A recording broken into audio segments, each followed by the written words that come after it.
Right, perfect. So, obviously, thank you very much for coming on as a guest today. Really excited to have you on in your position. You're actually our first recording within America, with 4 more to follow in the next 2 weeks. So, great to have you on board, and really excited for our first American listeners to be able to speak to yourself. I suppose just to start off, do you want to start with like a brief introduction to who you are, what you enjoy, what your passions are in life, just so people understand a bit more about you on a personal level? Sure. Look, firstly, thanks for having me on the show.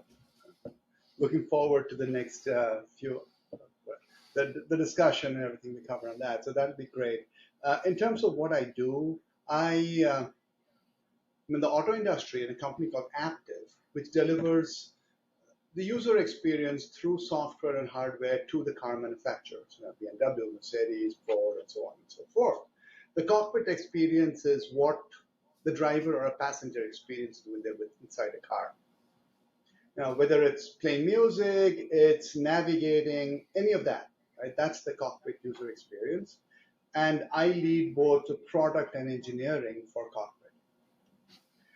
In terms of what I do outside of work, a whole bunch of things, actually. I love traveling, especially, there are cities, but there are also places off the beaten track, whether it's going on safari and you're going to Patagonia. I went there earlier this year in Chile. That was just amazing. Also love movies, listening to music, and playing music, both of those. So that's what I do. Nice. Interesting hobbies, definitely.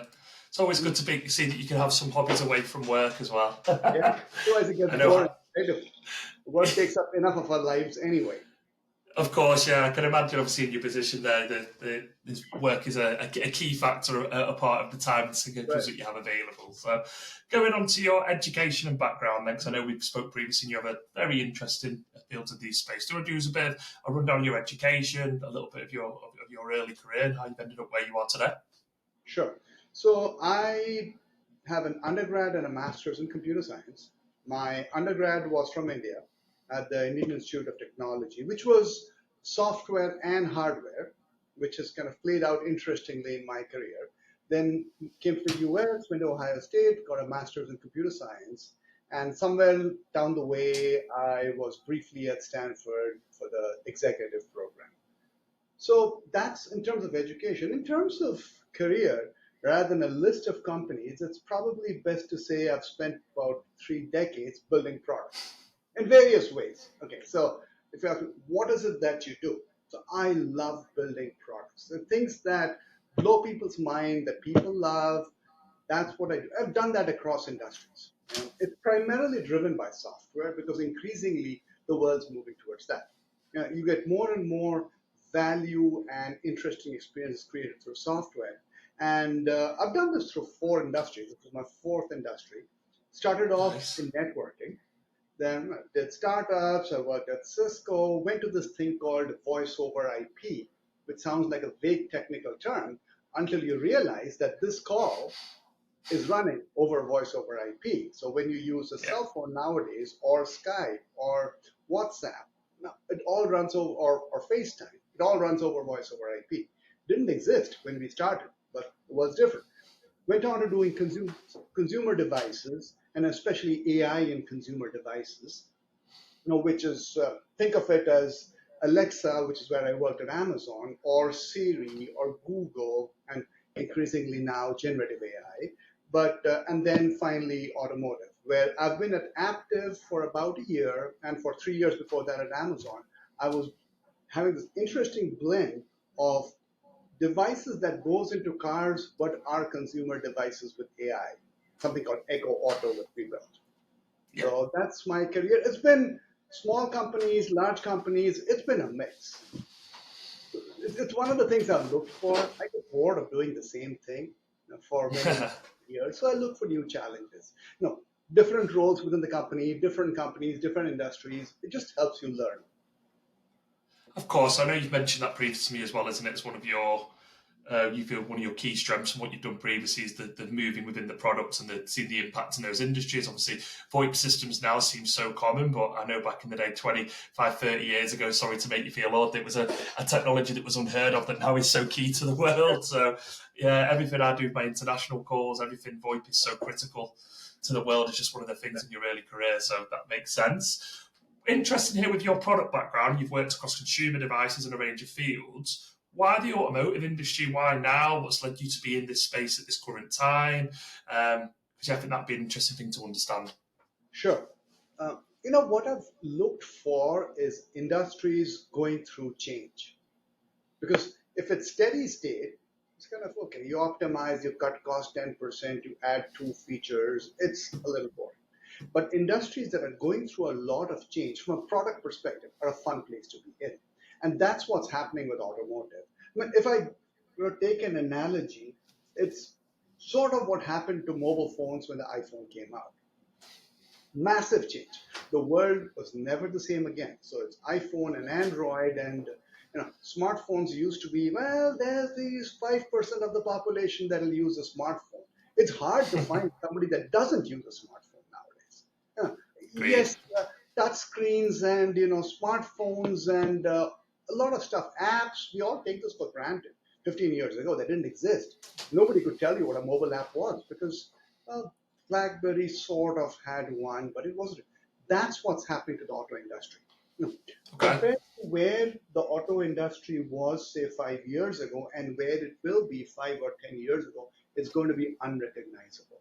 So, and this is software, this is electric vehicles, this is completely reinventing the way cars are built. Tesla is one example. Tesla is my analogy for something like Apple. They sort of deliver the whole thing. Tesla is a tech company building cars, not a car company building tech. Yeah, agreed. And other companies are trying to figure out how to reinvent themselves, and that's where our opportunity at Aptiv really is, to be the Android for everybody else. Through software, and software is a key part. That's one thing that's changing. It's now driven by software. We call it a software-defined vehicle, but it's more than the number of lines of code. Yeah. Used to be, oh, well, autos have 15 million lines of code or 500 million lines of code. That's not the point. The software-defined vehicle is bringing a mindset of how software is built. If I take consumer devices, how do you start? Well, you start off with, what does the consumer want? Yeah. Don't start off with, this is what the technology is and this is what we're going to do. It's like, no. What do they want? What will they pay for? That's really important. Yeah. Every cent counts in a consumer device. When you're shipping 15 million of them, every cent counts. So you start with that, you start with the use case, you figure it out, and then you go backwards. What software, what user experience do I need? What software do I need to deliver that value? And then you say, well, what's the hardware the software runs on? Cars weren't built that way. Cars were, we pick this chip, we pick this hardware, we sprinkle some software fairy dust on the top, and we have a car. We're flipping that around to start from the use cases, and then the software, and then the technology. That's what the SDV thing is really about. It's not just lines of code. It's a whole approach to product development, which is a fun place to be. If you ask somebody, well, would you have preferred to be in mobile phones when iPhone and Android were coming in? People would say, hell yes, of course, I'd love to do that. Because of the innovation, what was going on, and the new way of thinking. It's. I would think the auto industry is going through the most innovation it has in the last 40 years. Yeah. That's a great question. It's probably going for its biggest industrial revolution, we always like to say, isn't it? The car scene since a dawn of time.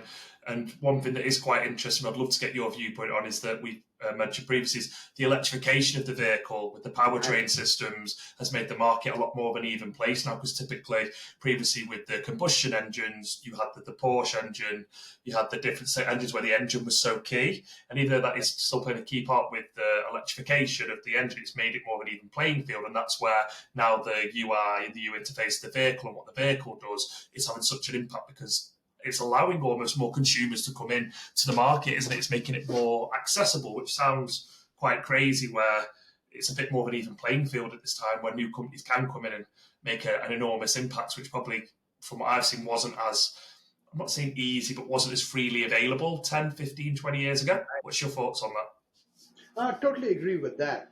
What electrification has done is, as you said, it's reduced the barrier to entry. Now, building a car traditionally, the really hard problems of building an engine, it isn't that easy to build an internal combustion engine. Transmission, engines, those are hard problems, and very few companies have been able to solve them. But to compete in the car space, and people have done it different ways. The way the Porsche solves it is different from the way Toyota solves it. But they are both optimized, wonderful solutions that have been there for a long time. But with electrification, all that got simplified. I mean, if you think about what's the motor in an EV? Well, it's an electric motor. How long has an electric motor been around? 100 years, since Michael Faraday. So Yeah. it's essentially a solved problem. The only thing you ask about is, do I put one or two or four of them? You want more horsepower, you put more of them. You want all-wheel drive, you put a motor on the front and the back. Now you've got all-wheel drive. It's dramatically simplified the problem. Transmission, there isn't a transmission problem because you put an EV on the wheel, a motor on the wheel itself. So, and you just connect a copper wire to it, and you're done. So the car overall, it's a skateboard. It's got batteries on it. It's got motors on the side. And then you just put what you want on it. You put a chassis on top and you put software and a powerful SoC. So, I mean, so what that's done is it's allowed a lot of new players who earlier couldn't. Let's just go back pre-Tesla, if you will. It's kind of a similar moment. How many new car companies successfully entered the market in the 10 years before Tesla?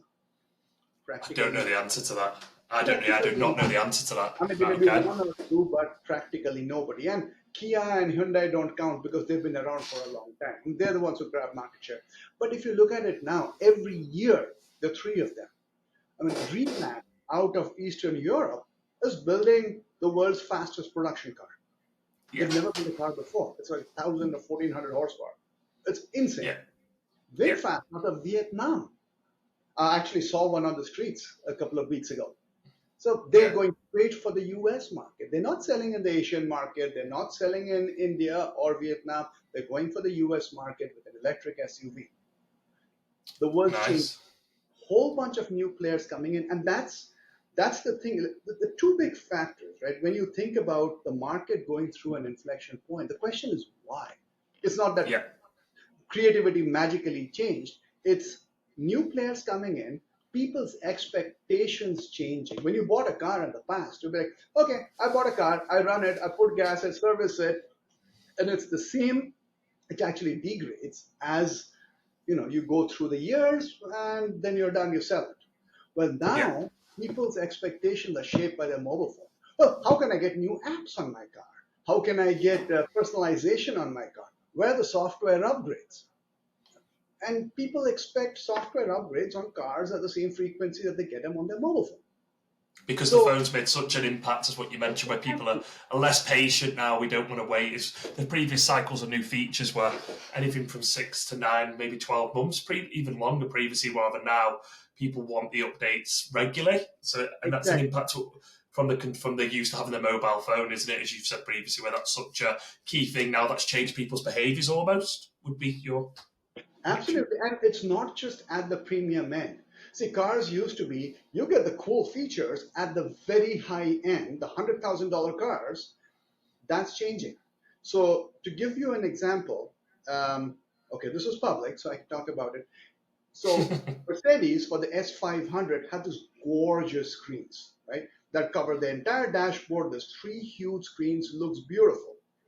Mahindra in India announced this, I think, last August, their next vehicle, which has the same 3 screens in a car that costs an eighth of what or a fifth of what a Mercedes S-Class costs. It's a basic mid-level for the Indian market, which would be entry-level anywhere in the world, SUV with the screens that you get out of an S500 Mercedes. Wow. People don't just want features and gorgeous displays and a user experience at the high end. They want it everywhere. And the new manufacturers out of India, out of China, out of everywhere are delivering it to them. Self-driving, no, it's not a premium feature. If you go to China, it's increasingly moving down lower and lower and lower in terms of price points. So just expectations are changing. At the end of the day, it's a consumer that decides what they buy. So the expectation Of change, course. the change. Is that also quite interesting because the manufacturing capabilities of the world now, these more premium things like the screens that Mercedes had are now becoming more affordable, where the more middle of the road or what would be classed as the more mid to lower end of cars previously, because these technologies are accessible with the screens and the manufacturers, they can actually implement them in the cars now as well, where it does increase, but not at the impact it would have 20, 25, 50, or even 15 years ago. Yeah, and that's a great point, and that's the third part of it. The other aspect of software-defined vehicle. Once a product design mindset, but there's also it's simpler in terms of building software. So traditionally, cars had a whole lot of ECU. Everything had its own, let's call it a microprocessor. In the auto industry, it's called an ECU. So your anti-lock braking system has its own processor. Your infotainment has its own processor. Your opening the car door has its own processor. There, somewhere between 50 and 100 processors sitting in the car talking to each other over proprietary interfaces, which in terms of developing software and keeping it all going is an incredibly complex problem.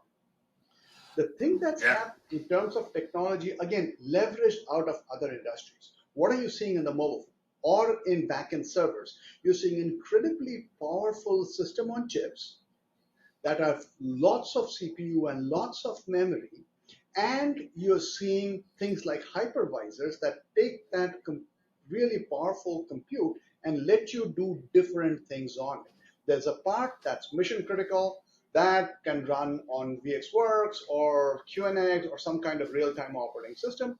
Well, that's the part that's Android and just needs to be fast and beautiful, but it's not mission critical. Your car, you won't die if that fails. Right? So be blunt about it. But hypervisors let you do all of that on the same chip. So between all of this, now instead of a 50 or 100 processors, you're down to 5, maybe 6, 2. yeah. So as Wow. you keep reducing that, well, it's a lot easier to build software around it. And you have the tooling for that, you have the ability to upgrade around it, which to your point has made it much easier. So to give you an example, Tesla runs off Linux. You would not have imagined, and Mercedes is doing the same thing. A lot of manufacturers are thinking about it or moving to that. It was inconceivable earlier. So productivity is just much higher as you use modern tools, as you use modern operating systems, hypervisors, more powerful processors. You can get a lot done much faster. So the technology is changing, the users are changing, and the market dynamics are changing. So it's kind of a perfect storm in the auto market. At a rapid rate as well, because at the same time the automotive, it's the innovations in the semiconductor field of the chip that's allowed the ECUs to come down. Because I watched them an interesting thing on the gentleman from Ford, and he was saying that one of the biggest pain points previously is for you to build a car and you'd have 50, 60 ECUs. You wouldn't have an OEM that could create it all, and you wouldn't even be able to rely on one tier one. So you'd have like various ECUs in your car with different code, and you couldn't transmit it across around doing it because you'd rent out to a tier one to do a specific, and then the OEM would have to integrate it into the